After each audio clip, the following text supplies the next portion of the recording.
En début d'émission, je ne retenais qu'un livre, celui de Jeanne de Croix, mais finalement, je crois qu'il faut aussi parler du livre de Simone de Tervannes qui vient de paraître, Les hommes politiques et leurs voyantes. Il y a une jaquette assez impressionnante puisqu'il y a des photos de Nixon, Churchill, De Gaulle, Adenauer, Hitler, Malraux.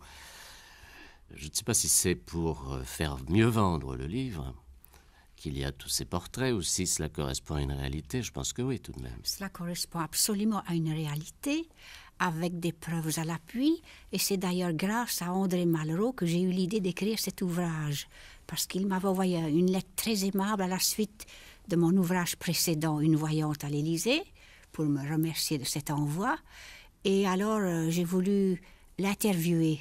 J'ai téléphoné à Verrières-le-Buisson, et par un hasard extraordinaire, c'est lui qui a décroché, parce qu'en général, il a horreur du téléphone, il ne décroche pas.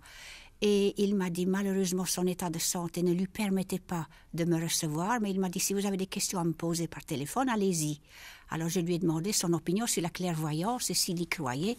Il a dit, j'y crois absolument. J'ai dit, vous a-t-on fait à vous-même personnellement des prédictions? Il a dit, oui, en Espagne, dans un bar, une gitane. Et puis, alors, nous avons parlé encore quelques instants, et puis la conversation a été coupée. J'ai même eu l'impression qu'on avait coupé. Non, mais vous avez tout de même eu le temps de noter tout ce qu'il vous a dit, oui, puisque oui. c'est dans votre livre. Et c'est à la suite de cette conversation que j'ai eu l'idée, et cela m'a pris une enquête de 3 années, d'enquêter auprès des meilleures clairvoyantes et astrologues de Paris et même de l'étranger, pour connaître l'opinion des hommes politiques de tous les milieux, les chefs d'État, et j'ai appris avec surprise que la plupart d'entre eux avaient leur voyante, leur astrologue.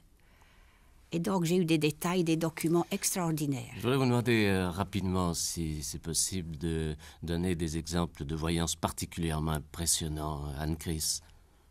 Ces derniers temps. C'est en ce qui concerne ce qui allait se passer au point de vue gouvernemental. J'ai d'ailleurs envoyé des prédictions à l'Élysée plusieurs fois, et celle-là, la lettre est dans le livre de Madame de Tervannes, Les hommes politiques et leurs voyantes, où j'ai prédit viendrait que Chirac s'en irait et qu'un homme tout à fait en dehors de la politique serait Premier ministre. Qu'il serait né au-delà des mers, il s'agissait de M. Barre. Et comment avez-vous vu Eh bien, j'ai vu cela en sortant du tarot, parce que je m'intéresse beaucoup à la politique. Je suis un peu une acharnée. Et en sortant des tarots, j'ai eu des clichés.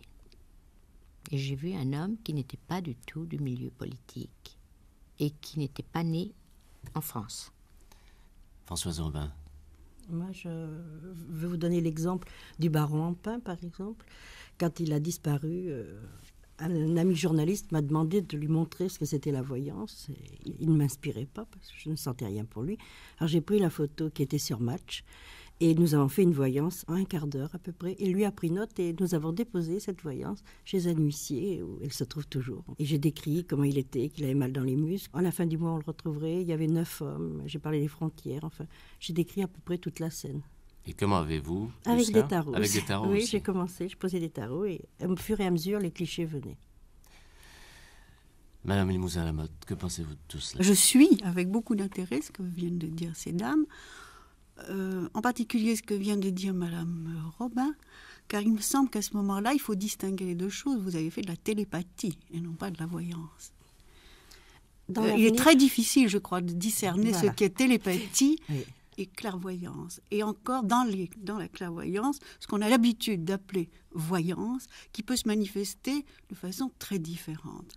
Et il y a la clairaudience, qui, dans les graduations, est un peu inférieure à la clairvoyance, semble-t-il. La clairaudience, et dans laquelle joue aussi l'apparition de décédés. Alors là, il y a beaucoup à dire. Pour l'apparition des décédés, on peut penser que ce sont les gens qui projettent quelque chose. Oui. Qui projettent et qui créent un monde dans lequel ils baignent comme les personnes qui étaient précédemment avec nous. La fréquence de ces manifestations, même chez des gens qui ne sont pas exercés comme vous l'êtes, car vous vous êtes exercés, Oui, n'est-ce pas ? Et vous avez tout un support de ce qu'on appelle voyance. Les plus belles voyances, c'est celles qui sont spontanées. Par exemple. Voilà. On a toujours cherché la voyance dans une 4e dimension. Or, il semble que ce soit la possibilité de passer dans un univers à 2 dimensions. parce que ça correspond tout de même à cette recherche d'unité qu'on retrouve dans toutes les religions, dans tout ce qui est au début du paranormal, mais qui est en réalité une recherche de la cause de tout. C'est cette recherche d'unité, il faudrait plutôt chercher dans la diminution des dimensions dans lesquelles nous évoluons que d'en rajouter une. Vous savez que la plupart des auditeurs qui nous écoutent aujourd'hui sont vraisemblablement incrédules. Il y a une image stéréotypée des voyantes, les tireuses de cartes, les dames qui lisent dans les boules de cristal. Mais vous parlez des tarots. Pourquoi avez-vous besoin de tarots pour voir? Mais je vous répète, monsieur, que la voyance n'est pas permanente. Il arrive qu'un consultant arrive et qu'on a un cliché, on a quelque chose. Ça prend là, c'est derrière la tête, ça, on appelait ça des clichés. C'est une petite chose qui se passe derrière la tête. Mais ça n'est pas permanent. Et quand nous exerçons une profession où nous sommes tout de même obligés de respecter des rendez-vous, moi je reçois très peu de monde, je n'accepte pas plus de 4 personnes par jour, n'est-ce pas?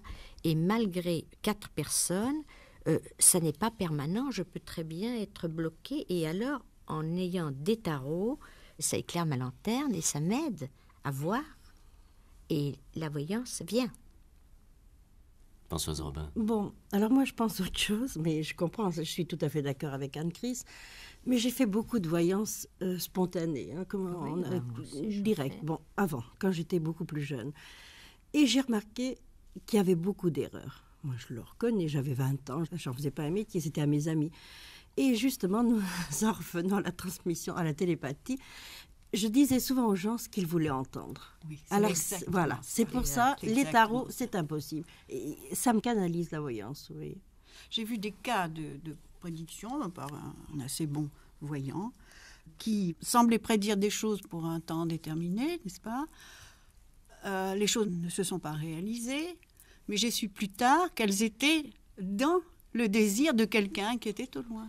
Voilà, c'est ça. Vous avez fait de la télépathie et non pas de la voyance. C'est très rare, la vraie voyance. Très Parce que les personnes qui rentrent dans notre bureau, ils veulent savoir certaines choses, même inconsciemment. Ils veulent surtout savoir ce qu'ils ont envie d'entendre. Voilà, c'est cela. De Gaulle, en dépit de ses pressentiments personnels, il envoyait donc des émissaires chez les voyantes, puisqu'il a envoyé le général Chadebec de la Valade chez Blanche-Orient et un émissaire chez Alec Dan, avec toujours, c'était au moment de sa traversée du désert en 1948, pour savoir quand reviendrait-il au pouvoir.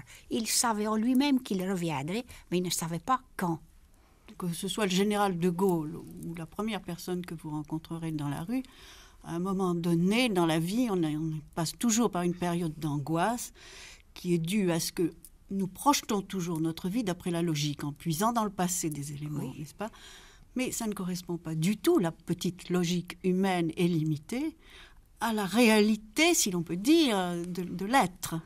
Il est certain que c'est ça qui fait que les gens viennent. Et ils viennent dans un état affectif. Et comment expliquez-vous, madame, ceux qui savent exactement comment ils vont mourir? Par exemple, Jaurès, il savait comment il allait mourir. Alors elle lui a dit, ce sera d'une balle dans la tête, dans la rue. Et moi, je vais achever votre prédiction. Ce sera à la veille d'une déclaration de guerre. Il savait la circonstance de sa mort, mais pas exactement. Le voyant, c'était lui aussi. Oui, il était voyant. Mais nous sommes tous, enfin actuellement, il n'y a pas d'erreur, la notion de temps complètement bouleversée. C'est pas parce que notre temps astrologique du petit monde solaire est ainsi, n'est-ce pas, et qui nous sert, soit une réalité absolue. Le temps, la notion de temps est en train de se modifier complètement. Ah oui, certainement. Je crois que Mme Robin et Mme Chris peuvent en témoigner. On ne peut pas donner une échelle de temps très exacte, n'est-ce pas? Non. Les choses sont déjà... La plupart des scientifiques croient à un déterminisme absolu, même s'ils ne veulent pas l'avouer. Sans ça, ils ne chercheraient pas à modifier les lois de la physique pour ces choses que nous appelons, enfin qui sont appelées les variables cachées. Celles qui font que les faits ne répondent plus aux dernières lois physiques trouvées. Or, si la science avance, c'est parce que les scientifiques savent très bien que tout n'est pas démontré, qu'il y a des variables cachées, Nous ne savons pas tout. Même si on se sert de positions d'astres, qui est encore à voir, n'est-ce pas, ou même de manifestations, de préconitions, comme ces dames en ont eu, et comme nous en avons finalement presque tous, beaucoup moins évidemment que vous. Eh bien, même ça, nous ne savons pas tout.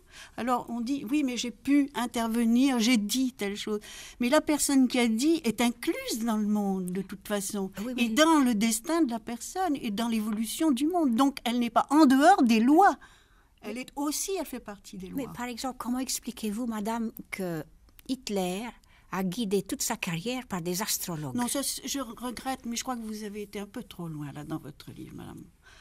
Non, ça n'est pas du tout démontré. C'est Himmler. Mais Himmler et Hitler, des astrologues. mais c'était sous les ordres d'Hitler qui ne voulait pas s'y montrer personnellement. Je ne pense pas qu'avec la structure mentale d'Hitler, il ait pu réellement se soumettre à des prédictions. Il ne se soumettait peut-être pas complètement, mais il cherchait à connaître les points faibles de ses adversaires et leurs époques défavorables. Et il utilisait donc à fond ces points faibles et ces époques défavorables pour agir en conséquence. Oui, et enfin, ça a on été voit prouvé. De toute C'était façon, il peut-être faisait ce que qu'il suivre sa utilisait. destinée. Sa Ouais. destinée était, vous l'avez cité, il y a déjà M. Brahi, qui est un homme Oui. extrêmement remarquable, Oui. qui avait déjà trouvé. Oui. Moi-même, avant la guerre de 1945, on Oui. avait dit que Hitler disparaîtrait d'une façon absolument... Inattendu. Oui, non, pas inattendue, mais assez mystérieuse. Oui, Brahi, il avait dit cela en 1934, au plein moment de son ascension.